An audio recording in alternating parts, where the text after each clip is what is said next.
Bonjour à tous et bienvenue dans cette nouvelle vidéo de mon défi une vidéo par jour pendant 30 jours pendant que je suis au Royaume-Uni et en Irlande.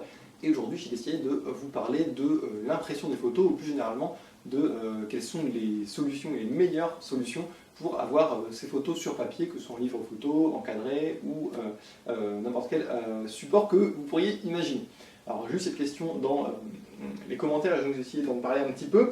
Alors il y a évidemment plusieurs solutions qui sont tout aussi valables les unes que les autres. Alors vous avez d'abord tout simplement l'impression de photos individuellement. Alors ça peut être en petit format ou en plus grand format que vous pouvez faire par un prestataire. Donc vous pouvez faire ça en ligne ou aller chez une boutique photo dans votre ville qui ferait ça. Et il y a aussi l'impression par soi-même de ces images, donc en achetant une imprimante photo qui fasse bien le boulot et en imprimant soi-même ces images chez soi. Alors, vous avez également la solution du livre papier, que par contre on ne peut pas vraiment faire chez soi, puisqu'évidemment c'est un petit peu compliqué d'imprimer toutes les pages d'un livre et de les relier chez soi, c'est quelque chose pour lequel on manque actuellement de matériel. Et donc ça, il faut le faire chez un prestataire en ligne. Alors, très clairement, pour les livres photos, il ne faut pas s'attendre à ce que, on va dire, le rendu soit exceptionnel. C'est-à-dire que vous pouvez avoir un bon rendu, mais en termes de fidélité des couleurs, ce ne sera jamais aussi bon que ce que vous pourriez avoir chez un très bon prestataire ou en imprimant chez vous de manière correcte et en faisant les choses qu'il faut, ce que je vous explique dans un instant, pas de panique. Alors, pour les livres photos, quel prestataire utiliser? Alors, j'en avais testé quelques-uns il y a maintenant 2 ou 3 ans de mémoire, et j'avais pas vu de grosses différences fondamentales de qualité entre des prestataires comme Photobox, PhotoWeb, etc. Il n'y a pas de grosse différence pour moi. Je me souviens simplement que le rendu était, on va dire, correct pour le prix, parce que c'est pas non plus des prix qui sont gigantesques pour imprimer pas mal de photos et les relier.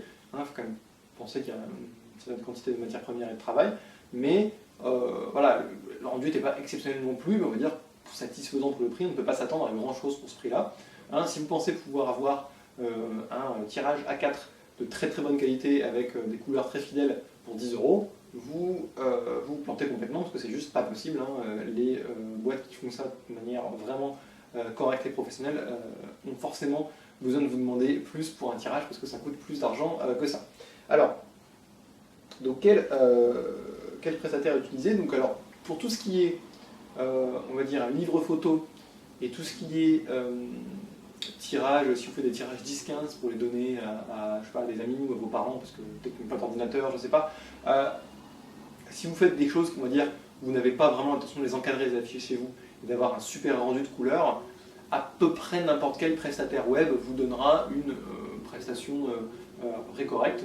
Surtout que les prix sont quand même en général vraiment très très raisonnables. Je vous déconseille quand même les photos 15 minutes en grande surface parce que là, on va dire, le rendu est quand même vraiment pas bon, donc je vous conseille de quand même prendre le temps de les faire chez un prestataire en ligne, peut-être de prendre, on va dire, peut-être pas l'entrée de gamme, mais juste la gamme au-dessus, histoire d'avoir un rendu qui est quand même à peu près correct. Après, ça dépend évidemment ce que c'est, si c'est des vraiment belles photos ou si c'est juste des photos souvenirs, etc., on n'a évidemment pas les mêmes exigences.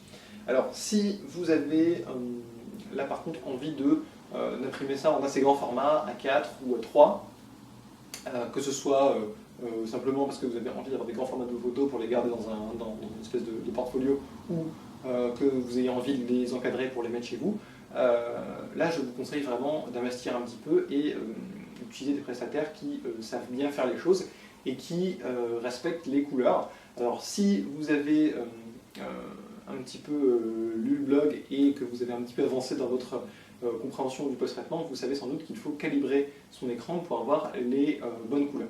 Alors, si vous avez bien calibré votre écran, vous attendez à ce qu'à l'impression, il y ait les mêmes résultats.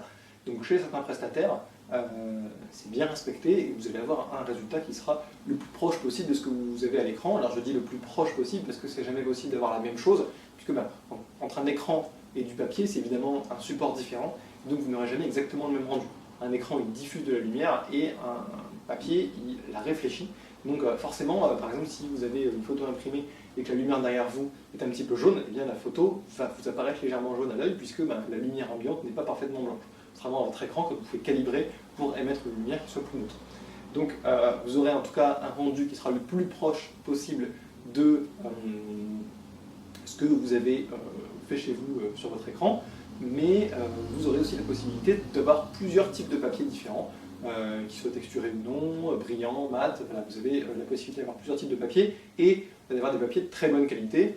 Et le plus souvent sur ce site un petit peu haut de gamme, d'avoir l'encadrement qui est fait avec, c'est-à-dire que vous recevez chez vous la photo déjà encadrée, avec un passe-partout, un cadre, voilà, vous n'avez plus qu'à poser au mur littéralement, et c'est sur un très beau papier qui va vous durer des années, voire des dizaines d'années. Alors, il y a deux prestataires qui se distinguent, il y en a un qui est allemand, l'autre qui est français. Alors, le prestataire français s'appelait avant Darkroom, avec un Q. Alors, il a ensuite déposé le bilan, mais il a été repris. Malheureusement, la reprise n'a pas pu se faire assez rapidement pour que le site continue d'exister. Donc, il y a eu quelques mois où il n'a plus existé. Et moi, j'étais un peu triste, parce que c'est un très très bon prestataire qui fait vraiment des choses très bien. Et donc, il a été, heureusement, j'ai été très heureux de l'apprendre, repris il y a quelques mois, renommé entre deux, il s'appelle maintenant Art Déco, toujours avec un Q. Ils font vraiment du boulot super. Hein. Moi, personnellement, toutes les photos que j'ai affichées à mon mur chez moi ont été faites chez eux. Et voilà, c'est vraiment bon. Alors, je ne vais pas vous mentir, le tarif n'est pas entrée de gamme, mais c'est normal parce que derrière, vous avez du super bon papier, c'est encadré, vous êtes sûr que ça va vous durer 15, 30 ans. Donc, ça vaut aussi le coup d'investir sur le long terme. Alors évidemment, il faut suffisamment, on va dire, apprécier ces photos pour avoir envie de dépenser ça là-dedans, mais voilà, si vous avez un ou deux cadres à mettre chez vous, ça peut valoir le coup de faire ça. Le deuxième prestataire est allemand, il s'appelle White Wall. Il livre aussi en France, hein. Ils ont une succursale française, je pense. Alors j'ai pas trop eu le temps d'utiliser White Wall puisque Art Déco a repris le flambeau assez rapidement, et du coup, comme je sais que c'est bien chez eux, je n'ai pas vu de raison de changer. J'ai juste imprimé une fois une photo chez White Wall qui était de qualité similaire à ce que je peux trouver chez Darkroom. Par contre, j'ai rien fait encadrer, donc là, je peux vous donner de retour là-dessus. Cela dit, voilà, les deux prestataires, je pense, sont tout à fait crédibles si vous voulez imprimer quelque chose en vraiment haute qualité. Alors par contre, vous pouvez aussi avoir envie d'imprimer vos images vous-même chez vous avec une imprimante.